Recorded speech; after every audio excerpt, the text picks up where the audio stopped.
Bienvenue dans ce nouveau rendez-vous hebdomadaire, Le Coin du Cœur.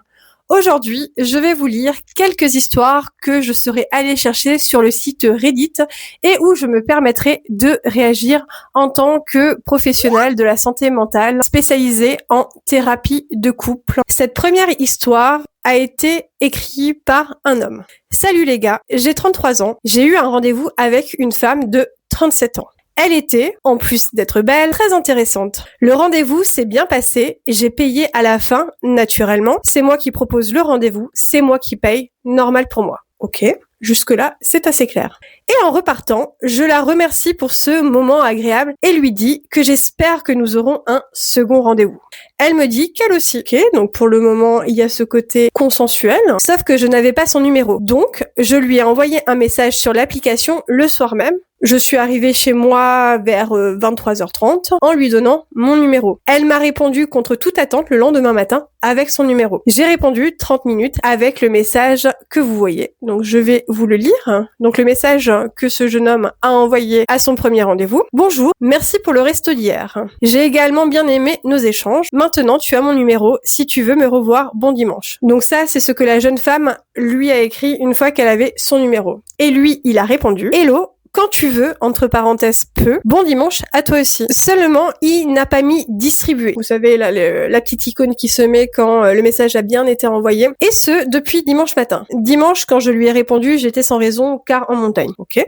Je me suis dit, bon, je vais envoyer un message sur l'application quand même, car j'avais vraiment accroché. Hello, je me permets de t'écrire ici, car j'ai répondu à ton SMS et je voulais juste m'assurer qu'il était bien réceptionné. Bonne soirée, signature avec le nom de la personne. Je ne la vois pas active, mais je vois toujours son profil. Donc, elle ne m'a pas bloqué sur l'application. Qu'en pensez-vous? Honnêtement, ça me fait chier, car elle m'a vraiment plu intellectuellement et physiquement. Je vais vous donner mon avis sur la situation. Alors, déjà, il se peut que en fonction du quotidien de cette jeune femme, elle n'ait pas eu le temps de répondre. Imaginez, elle fait un métier qui demande des gardes sur plusieurs heures, elle n'a pas forcément accès à son téléphone, donc il se peut qu'effectivement elle n'ait pas répondu car elle est dans une phase de garde qui fait que elle n'a pas le temps pour ça. Il y a beaucoup de personnes qui compartimentent les moments de leur vie sur la partie professionnelle et qui, lorsqu'ils ont enfin le temps, se permettent de répondre. Après, il ne faut pas oublier que on évolue aussi dans une société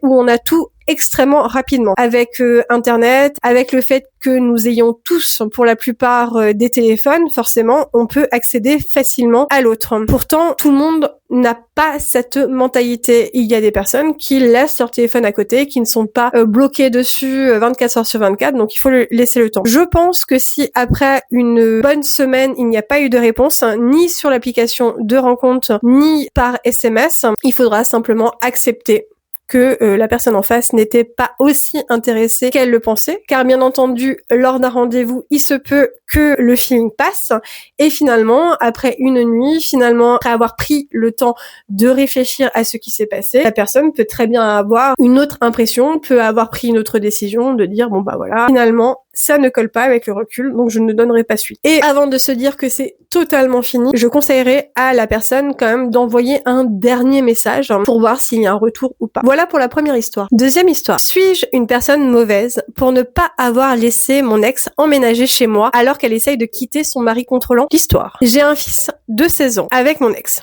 qui était donc sa copine du lycée, il le précise. Nous ne nous sommes jamais mariés, mais j'ai été impliquée dans la vie de mon fils tout au long de sa vie. Il y a environ 7 ans, mon ex s'est marié. Le mari de mon ex est un idiot. Il ne s'est jamais entendu avec mon fils. Il a 2 enfants d'une relation précédente et mon ex et lui ont 2 enfants ensemble. Ça en fait des enfants. Mon ex est mère au foyer. Il y a 4 ans, après des années de bataille, le tribunal m'a accordé la garde complète. Malgré le fait que nous ne soyons qu'à environ 1 heure de distance, mon fils n'a que très peu entendu parler d'elle au cours de ces 4 dernières années. L'année dernière, nous n'avons pas du tout eu de nouvelles d'elle. Super.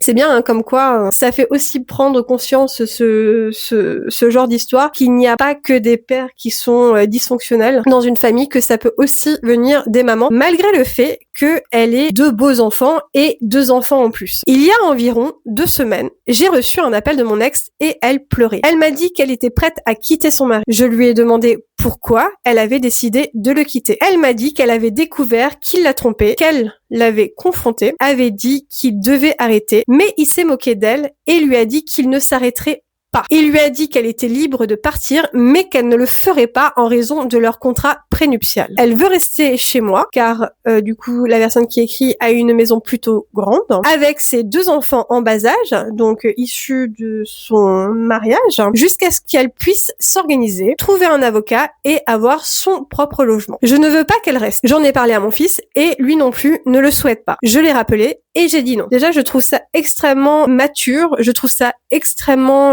intelligent d'avoir posé la question à leur fils respectif, car si ça ne l'avait pas dérangé, peut-être que l'issue serait différente. Là, il a quand même pris en compte l'impact émotionnel que pourrait avoir le retour d'une mère qu'il n'a quasiment pas vu ces dernières années depuis que le tribunal a apporté la garde complète au papa. Mon ex a appelé ma sœur qui m'a rappelé. Ma sœur m'a réprimandé de ne pas la laisser rester. Elle a dit qu'elle pouvait rester dans le garage et ne pas nous déranger. Car en gros, de ce qu'il dit, ils ont un appartement avec un garage et du coup, dans le garage, de ce que je comprends, il y aurait de quoi laisser habiter quelqu'un. J'ai dit à ma sœur que je ne voulais pas qu'elle soit ici et que mon fils ne le voulait pas non plus. Mon fils a des ressentiments en rapport avec sa mère et notre maison est une source de paix et de réconfort pour lui. Je ne ferai rien qui puisse potentiellement perturber sa paix. J'ai dit à ma sœur qu'elle était libre d'inviter mon ex à vivre chez elle. Ça, c'est une très bonne réponse, car au final, il a le droit, lui, de dire non à son ex. Il aurait très bien pu dire oui, et que si lui, il n'est pas en capacité de l'accepter parce que il fait attention à l'impact émotionnel que cela pourrait avoir sur son enfant, c'est vrai que rien n'empêche à sa sœur de prendre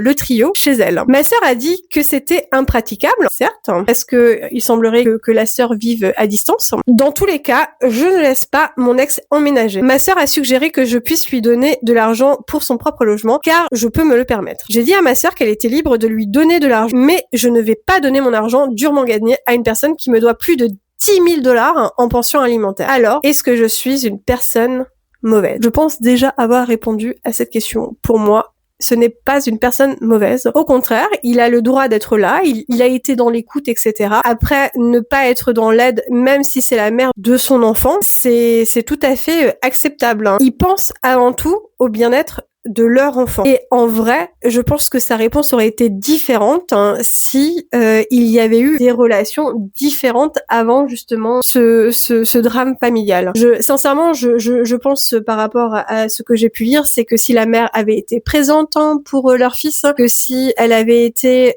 une figure importante dans la vie de leur fils, bien entendu qu'il n'aurait pas laissé du coup une maman avec ses 2 enfants en bas âge à la rue. Là, c'est juste une réaction face aux actes de la personne et je trouve ça totalement acceptable. Donc non, je pense que ce n'est pas une mauvaise personne. Pour finir cet épisode, j'ai pris la liberté d'aller sur le Reddit Ask Mec et je suis tombée sur une question assez marrante où une femme dit du coup au mec: qu'est-ce que vous aimeriez savoir sur les femmes sans oser le demander? Donc elle ouvre justement la possibilité à une communauté masculine de poser des questions que certains hommes ont déjà pu se poser sans forcément avoir la liberté, sans avoir le courage de poser la question aux femmes. Et je trouve ça assez marrant, donc je vais vous lire quelques questions. Alors, il y a un homme qui demande: est-ce que des fois ça vous gratte à l'entrejambe?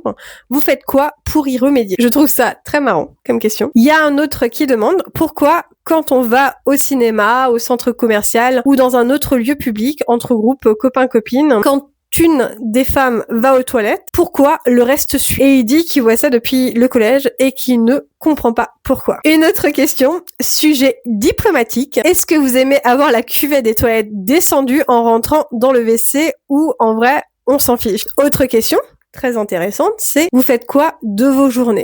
Parce que en fait la personne qui pose la question dit que qu'importe ce qu'il fait, il a l'impression de voir beaucoup plus d'hommes que de femmes. Alors après, ça dépend bien entendu ce que cette personne fait de ses journées. Une autre question: combien de fois par jour penses-tu à l'Empire romain? Alors pour être honnête, 0. En tout cas de mon côté. Autre question qui peut être très intéressante, c'est: pourquoi le string? Et surtout, comment vous faites pour vous habituer et l'accepter niveau sensation? J'ai envie de dire, test. et tu verras bien. Je vais finir par une dernière question. À quel âge ou intervalle d'âge vous avez été le plus fréquemment harcelé, sifflé, suivi, agressé sexuellement, etc. Et quand on voit la réponse des jeunes femmes et des femmes, ça fait assez peur. La tranche d'âge de ce que je peux voir, c'est à partir de 11 ans jusqu'en début de vingtaine. Ça fait extrêmement froid dans le dos. Sur ce, je vous dis à la semaine prochaine pour le prochain épisode hebdomadaire. N'hésitez pas à me donner votre avis en commentaire.